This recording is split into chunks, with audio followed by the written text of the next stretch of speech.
자, 오늘은 삶 속에 찾아오시는 예수님, 삶 속에 찾아오시는 예수님이라는 제목으로 말씀을 나누겠습니다. 전교인 수련회 둘째 날 오전 집회인데요. 이번 수련회 주제가 뭔지 다 아시죠? 여러분들 유인물 못 받으신 분 있으세요? 없는 분? 다 받으셨어요? 네. 아, 이번 수련회 주제는요, 렘브란트의 성화로 보는 신앙의 여정입니다. 그래서 어제는 탕자의 귀향을 통해서 하나님께로 회복되는 것, 회심이 무엇인가를 보았고요. 오늘 이번 시간에는 엠마오의 만찬을 통해서 예수님과의 동행에 대해서 함께 말씀을 나누겠습니다. 그림을 보기 전에 먼저 이 성경의 배경을 함께 보겠습니다. 오늘 말씀 13절입니다. 그날에 그들 중 둘이 예루살렘에서 25리쯤 되는 엠마오라 하는 마을로 가면서 라고 합니다. 예수님께서 십자가에서 돌아가신 다음에 부활하셨지만 그것을 알지 못했던 제자들은 실망합니다. 구세주인 줄 알았던 예수님이 허망하게 돌아가셨기 때문입니다. 그래서 제자들은 뿔뿔이 흩어집니다. 그리고 오늘 말씀에 나오는 두 명의 제자들은 허탈한 마음으로 예루살렘에서부터 25리쯤 떨어진 엠마오라는 곳으로 가고 있습니다. 두 제자는 그동안의 이야기를 나눕니다. 그때 예수님께서 찾아오셔서 함께 길을 걸어가십니다. 그런데요, 이 두 사람은 예수님이 오셨는데도 예수님을 알아보지 못합니다. 계속해서 예수님을 향해서 예수님의 죽으신 것과 무덤이 비어있던 사건들을 예수님에게 해줍니다. 그러자 예수님은 이 제자들의 믿음 없음을 책망하십니다. 그런데 성경에 기록되어 있던 예수님에 관한 이야기들을 빠짐없이 상세하게 설명해 주십니다. 이제 두 제자와 예수님은 엠마오에 도착했습니다. 예수님을 알아보지 못했던 두 제자들은 예수님께 계속해서 같이 있자고, 예수님은 더 길을 가려고 하셨지만 두 제자는 예수님과 함께 있기를 원했습니다. 날이 저물었으니 같이 식사라도 하시죠 하고 청합니다. 그렇게 엠마오에서의 만찬은 이루어지게 됐고, 예수님은 기도를 드린 후에 제자들에게 빵을 나눠주십니다. 그러자 제자들의 눈이 밝아져서 예수님을 알아봅니다. 그런데 더 이상 예수님은 보이지 않습니다.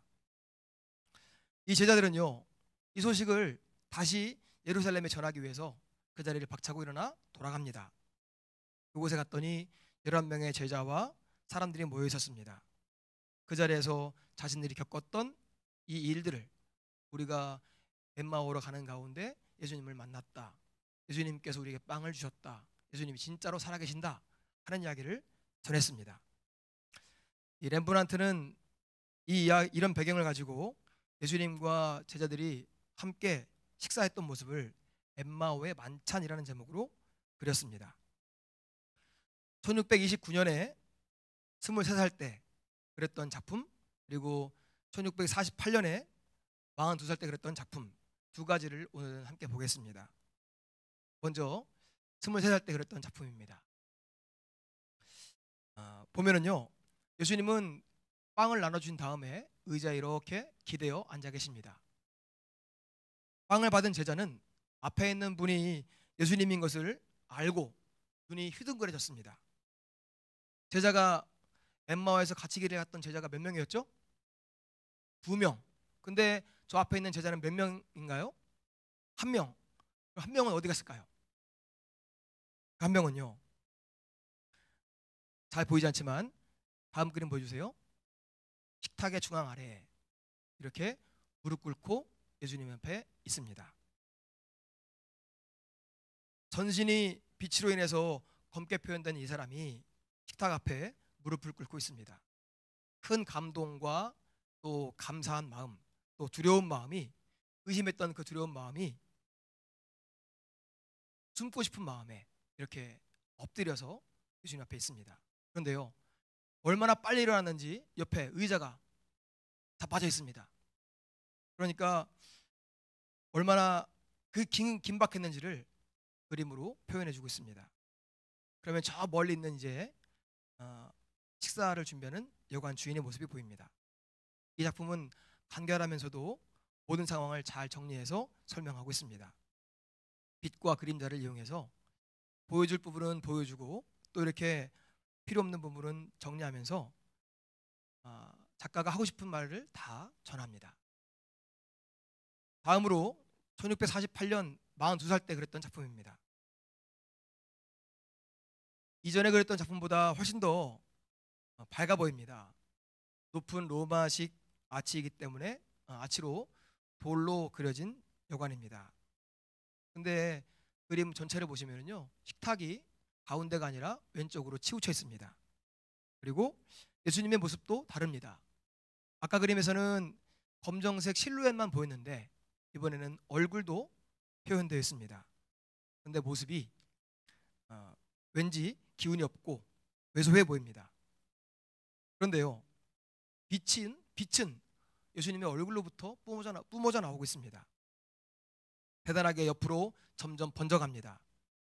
떡을 떼는 순간 심령이 밝아진 제자들, 왼쪽에 있는 제자는 손에 얼굴을 대고 깜짝 놀라고 있고, 오른쪽에 있는 제자는 예수님을 알아보고 큰 경외감으로 예수님을 바라보고 있습니다. 그런데 이 23살 때의 작품과는 다르게요, 여기 보면은 여관의 직원도 같이 그려놨습니다. 이 여인의 표정을 보면은요, 귀를 쫑긋 세우고 듣고 있는 것 같습니다. 1629년 더 젊을 때 그렸던 작품은 빛과 어둠을 대조하면서 제자들이 깜짝 놀라서 그가 예수님인 것을 알아본 그 장면을 포착해서 그렸습니다. 어제 말씀드렸던 것처럼 1648년은요, 렘브란트가 인생의 수많은 굴곡을 다 겪었을 때였습니다. 그래서 사랑하는 사람을 잃고 고난을 겪으며 삶의 깊은 좌절을 겪은 후의 그림이라 여기서는 빛이 예수님으로부터 점점 흘러나와서 모든 슬픔을 감싸 안는 따뜻한 느낌으로 번져가고 있습니다. 이와 같이 그리스도인들은 어둠 속에서도 빛을 발견하고 또 그 빛 가운데 힘을 내어서 살아가야 하는 존재인 줄로 믿습니다. 오늘 소개해드린 렘브란트의 그림 2점과 성경의 말씀을 통해서 함께 은혜를 나누겠습니다. 첫 번째로, 예수님은 우리의 대화 속에 함께 하십니다. 예루살렘에서 있던 제자들, 예수님께서 십자가에 못 박혀 돌아가시자 엠마오로 떠나오게 되었고, 이 제자들은 실망하고 기대가 무너졌습니다. 기대가 무너졌기 때문에 이들의 발걸음은 무거웠고 그들의 오가는 대화에는 소망이 없었습니다. 이 사람들은 예수님에 대한 기대가 컸습니다. 오늘 말씀 21절에 보면 우리는 이 사람이 이스라엘을 속량할 자라고 바랐도다 라고 말씀합니다. 여기 보니까 바랐도다, 이 바랐도다라는 말은 과거형입니다. 그러니까 이전에는 바랬지만 지금은 바랄 수 있는 힘이 없어졌다. 더 이상 기대하지 않는다. 그가 죽었다 하는 것입니다. 오늘 우리들도 이런 마음일 때가 있습니다. 기대했던 일들이 망가지고 실패했을 때 나는 기도해도 소용없어. 하나님은 나를 도와주시지 않는 것 같아 하고 낙심할 때가 있습니다. 문제를 이야기하면서 답도 없는 한숨으로 대화를 끝낼 때가 있습니다. 그런데 예수님은 오늘 말씀 15절입니다. 같이 읽겠습니다. 그들이 서로 이야기하며 문의할 때에 예수께서 가까이 이르러 그들과 동행하시나 라고 말씀합니다. 예수님은 이들의 이 절망적인 대화에 참여하시지만 방해하시지는 않으십니다. 제자들은 예수님을 알아보지 못했습니다. 왜 알아보지 못했습니까? 16절 말씀과 같이 그들의 눈이 가려워져서 그렇습니다. 여기서 이 가리워져 있다 하는 말은 헬라어로 크라테오입니다. 이 말은 강하게 붙잡혀서 억눌려 있다 하는 뜻입니다. 절망에 억눌렸더니 영안이 가리워진 것입니다. 사랑하는 성도 여러분, 우리들도 눈앞이 캄캄할 때가 있습니다. 낙심해서 마음이 억눌리고 생각이 마비되면 말씀도 귀에 안 들립니다. 그러나 그런 순간에도 예수님은 우리 곁에 다가오셔서 말씀하십니다. 오늘 말씀 17절입니다. 예수께서 이르시되 너희가 길 가면서 서로 주고받고 하는 이야기가 무엇이냐 하시니 두 사람이 슬픈 빛을 띠고 머물러 서더라. 예수님은 모든 것을 다 알고 계셨습니다. 이들이 지금 무슨 말 하는지 알고 계셨지만 다시 물어보셔서 직접 말하기를 원하셨던 것입니다. 예수님께서 우리에게 물어보시고 우리가 직접 말하기를 바라시고 예수님은 우리와 그럼에도 그런 상황에서도 대화하기를 원하십니다. 낙심해서 믿음이 떨어지는 그 순간에도 찾아오셔서 우리와 함께 길을 걸어주십니다. 사랑하는 성도 여러분, 혹시 우리 삶에도 낙심하고 실망해서 답답한 가운데 답도 없는 대화를 하면서 한숨만 깊이 차오른 그 엠마오의 길을 걷는 분들이 있습니까? 그런 길을 걸어갈 때 예수님은 찾아오셔서 우리에게 말을 걸어주십니다. 너에게 무슨 일이 있느냐? 네가 지금 왜 고민하고 있느냐? 그래서 그 답도 없는 대화가 아니라 예수님께 드리는 기도로 이어지게 하시는 것입니다. 사람끼리 하는 대화는 답도 없이 끝나는 푸념으로 끝날 수 있지만 우리가 예수님께 말씀드리면 그것은 그냥 대화가 아니라 기도로 이어지게 됨을 믿으시기 바랍니다. 예수님께서 무슨 이야기를 하고 있느냐 하고 물으시는 것은 정보를 수집하고자 하는 것이 아닙니다. 우리의 마음을 열기 위한 질문입니다. 나를 받아달라. 내가 옆에 있다. 하고 우리에게 인지해 주시는 것입니다. 사랑하는 성도 여러분, 지금 기도를 쉬고 있는 분이 있다면, 기도가 멈춰진 가정이 있다면 다시 기도를 이어가시기를 바랍니다. 답도 찾지 못하는 한숨만 가득한 분이 있다면 지금 곁에 계신 예수님을 알아보고 예수님과 대화를 시작하시기 바랍니다. 지금도 내 곁에 오셔서 함께 걷고 계신 예수님, 그 예수님을 기억하며 기도를 시작하는, 기도를 이어가는 우리 모두가 되시기를 소망합니다. 두 번째로 예수님은 말씀을 통해서 마음을 뜨겁게 하십니다. 오늘 말씀 25절입니다. 미련하고 선지자들이 말한 모든 것을 마음에 더듬이는 자들이요. 두 제자들의 말을 들으신 예수님은 이들을 불쌍히 여기시면서 책망하십니다. 마음이 눌려서 믿지 못하고 깨닫지 못하는 제자들에게 27절에 보니까요, 모세의 말씀들 그리고 모든 선지자의 글들로 시작해서 성경에 써 있는 예수님에 관한 말씀들을 잘 설명해 주십니다. 사실 이 제자들은 그 말씀을 처음 들은 것이 아니었습니다. 그런데 낙심해서 믿음이 약해지니까 하나님 말씀이 기억나지 않습니다. 그런데 다시 말씀이 들려지면 마음이 살아나고 마음이 회복되고 생명력이 있게 됨을 믿으시기 바랍니다. 중요한 것은 그럼에도 불구하고 하나님 말씀이 내 귀에 들려지는 것, 그것이 중요한 줄로 믿습니다. 오늘 말씀 32절입니다. 같이 읽겠습니다. 그들이 서로 말하되 길에서 우리에게 말씀하시고 우리에게 풀어주실 때 우리 마음 속에서 마음이 뜨겁지 아니하더냐. 아멘. 우리에게 성경을 풀어주실 때 우리 속에서 마음이 뜨겁지 아니하더냐. 차디차게 식어있던 내 마음과 내 열정이, 내 믿음이 다시 뜨거워졌다 하는 것을 상기하는 것입니다.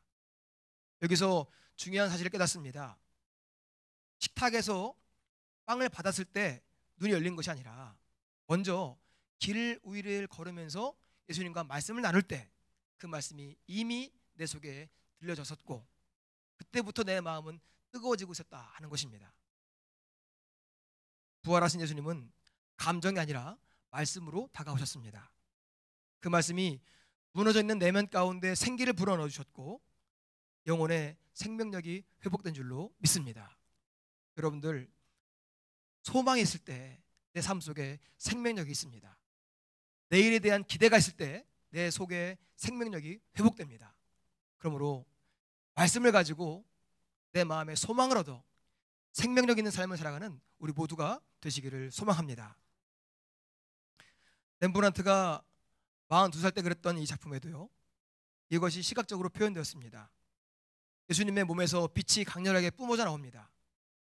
어디서 나오냐면 얼굴과 손에 더 강하게 표현되어 있습니다.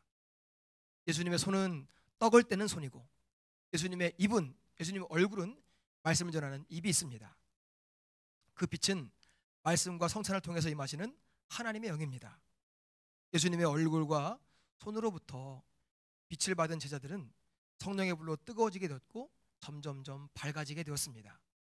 그 그림에 보시면 예수님으로부터 시작된 빛이 옆으로 점점점 퍼져나가고 있습니다.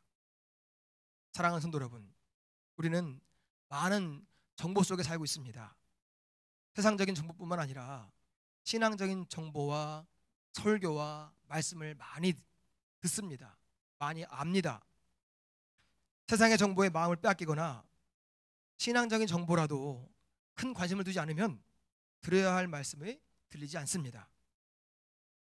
제자들도 이미 알고 있는 말씀이었지만 낙심해서 영안이 어두워지자 그 말씀을 들을 수가 없었습니다. 낙심해서 마음을 두지 못했더니 말씀이 들리지 않았던 것입니다. 예수님도 알아보지 못합니다. 오늘 우리도 마찬가지입니다. 우리가 쉽게 접하고 있는 유튜브, 인스타그램, 또 TV, 라디오, 거기에 나오는 여러 가지 설교를 듣더라도 거기에 마음을 두지 않으면 말씀이 들리지가 않습니다. 말씀을 귀하게 여기지 않습니다. 들려오는 말씀 속에 마음을 두지 않으면 그 말씀이 내 말씀이 되지 않는 것입니다. 신앙생활을 오래 하면은요, 설교를 여러 번 듣습니다. 그러면은 주보를 딱 보고서 성경을 펴면서 이 말씀 그런 얘기 하시겠네 하고서 들으려고 하질 않습니다. 사랑하는 성도 여러분, 미리 판단하고 듣지 않으면 오늘 하나님께서 우리에게 하고자 하는 말씀이 들리지가 않습니다. 그 믿음은 과거의 그 믿음에 머물게 됩니다. 그러므로 우리가 말씀을 대할 때는 언제나 새로운 마음으로, 새로운 정신으로 마음을 들이면서 그 말씀을 대하시기를 소망합니다. 겉으로 들으면 감동을 잃고 생명력을 잃습니다. 그러나 하나님 말씀에 마음을 두시기를 바랍니다. 하나님 말씀은 살아있고 능력이 있습니다. 그 살아있는 말씀, 능력 있는 말씀을 마음을 열고 들을 때 하나님은 다시 우리 심령 가운데 불을 붙여주셔서 그때에 내 마음이 뜨겁지 아니하더냐 하는 그 고백이 우리의 고백이 될 줄로 믿습니다. 우리의 신앙에 생명력을 주시는 하나님의 말씀, 그 말씀을 사모하는 우리 모두가 되시기를 소망합니다. 세 번째로, 예수님은 떡을 떼심으로 우리에게 자신을 알려주셨습니다. 오늘 말씀 29절입니다. 그들이 강권하여 이르되 우리와 함께 유하사이다. 때가 저물어 가고 이미 날이 기울었나이다 하니 이에 그들과 함께 유하로 들어가시니라. 28절을 보면은요, 엠마오에 다 도착하신 예수님은 더 가려고 하셨습니다. 그런데 제자들은 같이 있기를 원합니다. 여기서 깨달을 수 있는 것은 예수님은 초청하는 자, 사모하는 자를 뿌리치지 않으시고 함께 있으신다 하는 것입니다. 예수님은 제자들이 초대에 응하셔서 함께 식탁에 앉으십니다. 그리고 떡을 가지사 축사하시고 제자들에게 나눠주십니다. 그때 그들의 눈이 밝아집니다. 31절입니다.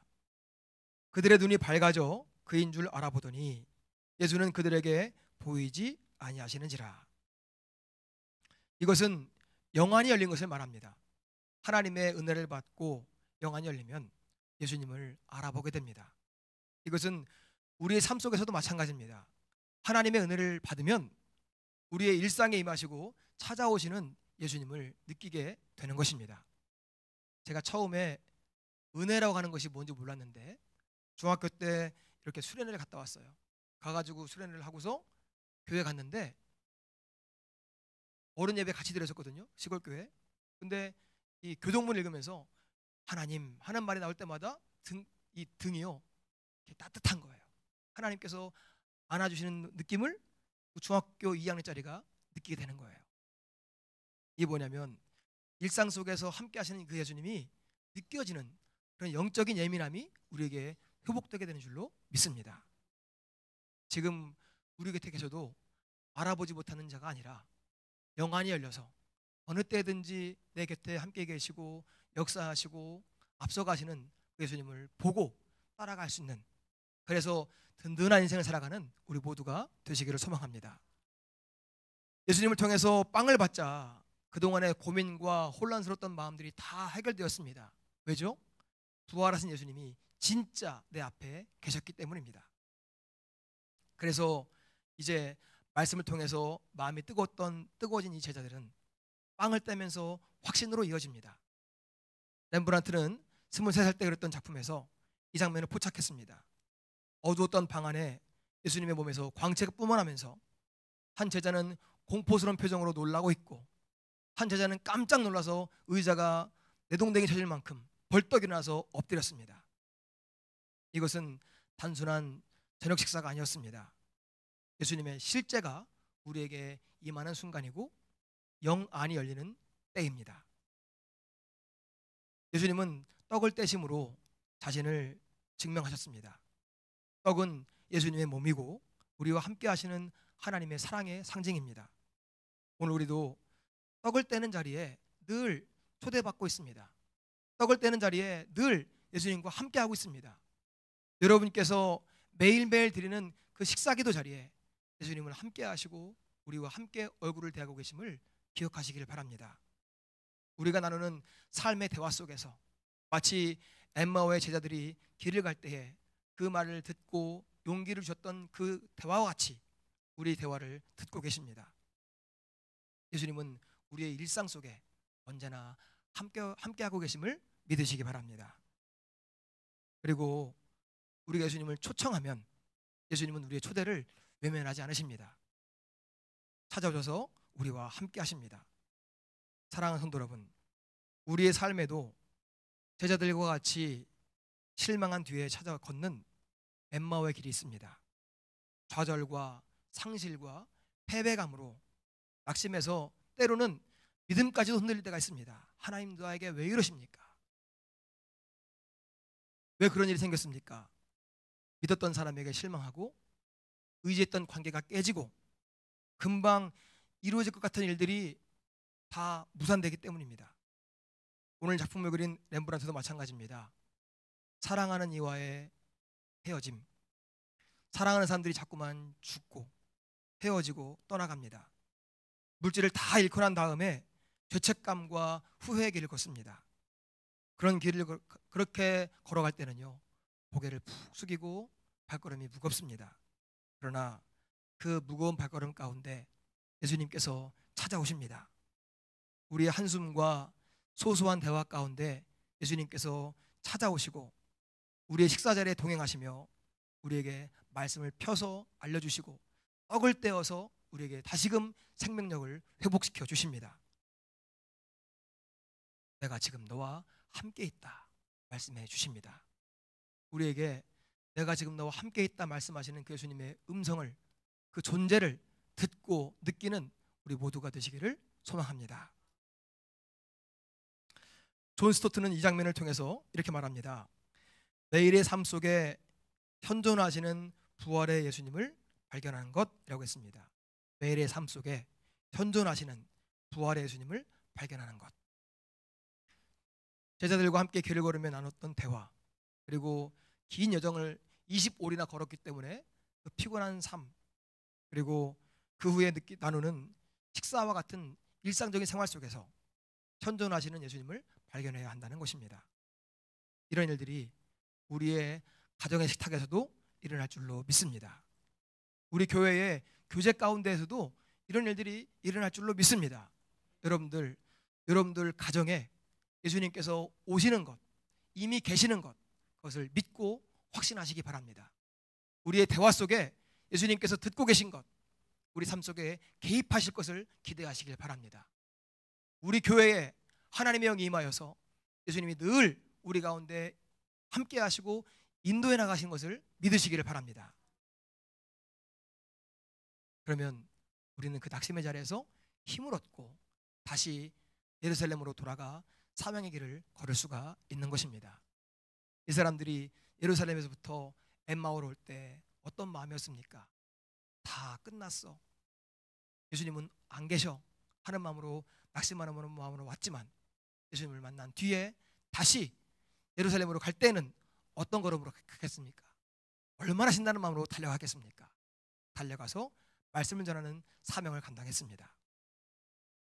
부활하신 예수님은 우리의 식탁에, 우리의 염려와 의심의 순간에 조용히 그러나 반드시 찾아오십니다.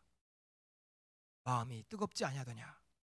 오늘 우리 삶에도 이런 뜨거운 성령의 역사가, 새 희망의 역사가 채워지시기를 소망합니다. 마음이 뜨거웠던 제자들이 부활하신 예수님을 전했던 것처럼 부활하신 예수님과 함께하며 그 길을 걸어가며 그 삶을 증명하는 우리 모두가 되실 줄로 믿습니다. 이번 주 우리 감상할 말씀은 누가복음 24장 32절입니다. 같이 읽겠습니다. 그들이 서로 말하되 길에서 우리에게 말씀하시고 우리에게 성경을 풀어주실 때에 우리 속에서 마음이 뜨겁지 아니하더냐. 하나님의 말씀으로 마음이 뜨거워지는 우리 모두가, 우리 인생이 되시기를 축원합니다.